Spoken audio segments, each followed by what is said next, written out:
さあ、待たせたな。お上がりよ。Bienvenido a casa de Pablo. Wait. So this week we're going to be making Asahi's pork cutlet, and the reason why is because the black garlic that's working in the garage is going to take about a month to finish, so.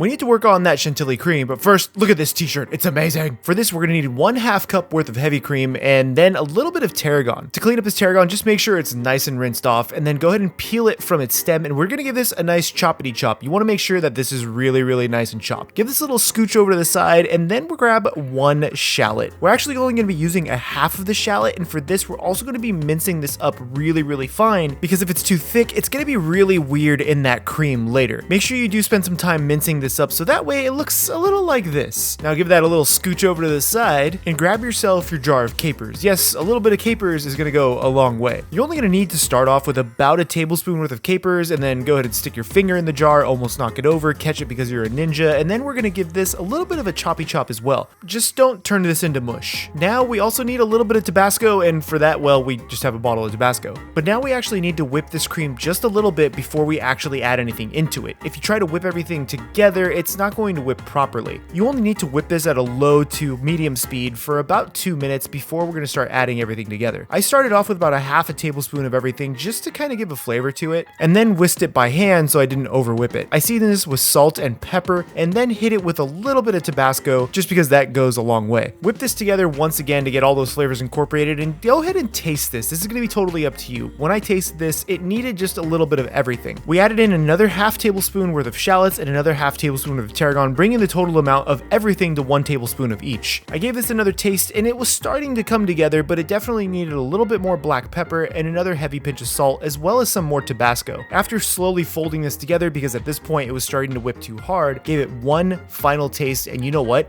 That's pretty tasty. This was actually surprisingly good. I'm gonna say it. Now we just need to chop up a little bit of cabbage, and the cabbage is honestly mostly a plate garnish, so feel free to use whatever you want for that, but for this we're going to be using a little bit of green cabbage and just slice it super thin as you can get with your knife. If you have a professional slicer, you know, feel free to use that. I just went ahead and chopped up all of the cabbage because I'm gonna just end up using this for meal prep. We're not gonna need all of this, don't worry about it. So for the breading station, we're only going to be using about 2 whole eggs and about 1 tablespoon worth of heavy cream or milk. Hit this with a little pinch of salt and some black pepper. Give this a good forking just to, you know, break up all the egg whites, break up all the egg yolks, make everybody nice and happy, you know? You want to make sure it's really smooth and creamy. The second component is going to be a little bit of panko or breadcrumb, and just get it all over the place, bro. It's fine. Don't worry, we'll clean later. We're only going to need about 2 cups to start, but you may need more or less later. Again, season this with salt and pepper because you're going to need to. And then finally, the last piece of our breading station, the flour, which I have to go get, and we're only going to be using about 1.5 cups worth of flour. Again, season this with salt and pepper or with whatever seasonings you want. And this is our breading station. So now let's talk about the pork. I'm using a little bit of a pork loin here because it was relatively cheap and on sale, but you can use chicken or beef or whatever you want. Grab yourself your favorite mallet or rolling pin and a little bit of parchment paper or plastic, and we're gonna pound these suckers out. We wanna pound these out to no more than about 1/2 inch of thickness. Otherwise, you're going to end up burning the breadcrumb and the breading before that pork is actually done cooking. It's super important that you have an evenness all the way throughout the pork. This is what my pork starts to look like, nice and pounded out and ready to go. I went ahead and pounded out all of the pork that I had, so that way I can kind of meal prep it, and I have some people to feed for dinner, so we're just gonna go ahead and do all this. Now once you have your first pork cutlet, season this again with salt and pepper or with whatever seasonings you want, and then we're gonna drop this right into our flour first. We're gonna go ahead and do it in the flour first, so that way it'll capture as much of the egg wash as possible. So flour, egg, panko. Shake off any excess flour you may have before placing it into your egg, and remember to try to keep one dry hand and one wet hand while you're actually breading. Let some of the excess egg as well drip off. Drip this into your panko, and then go ahead and press it down a little bit so you get full coverage of that breadcrumb. You want to make sure that this is totally covered before frying it in your oil at 350 degrees Fahrenheit. We're going to be frying this for about 6 to 7 minutes or until it's starting to float to the surface. Once it's floating to the surface, or it's been those 6 or 7 minutes, let this drain really well, and I like placing all of my fried food right on top of some paper towels, so this way all of that excess oil drains into that. Now go ahead and give this a nice slicey slice, as big as you want or as small as you want, but you know, nice manageable pieces.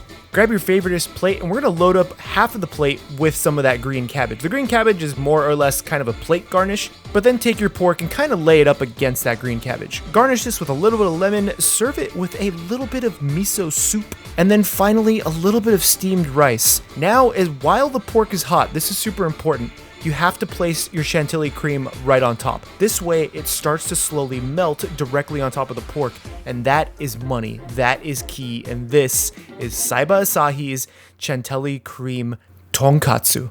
There it is, guys. Saiba Asahi's Chantilly Creamed Katsu. Now, this is a pork katsu. You can use chicken or beef or fish or whatever you want, really. It's totally up to you, but they mentioned that the Chantilly cream is supposed to remove some of the greasiness from the pork. My only thought is that, well, you're using heavy cream on top of pork. So you got fat on top of fat on top of fat. So maybe some of the acid will help. We won't know until we try this. I've never had Chantilly cream like this. Only one way to find out.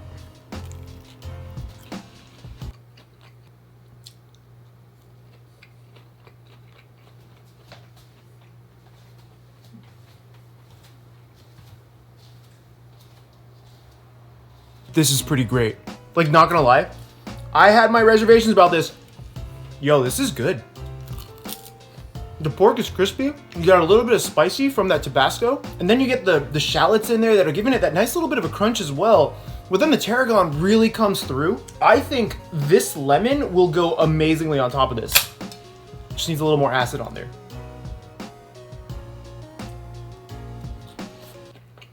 Yeah, okay.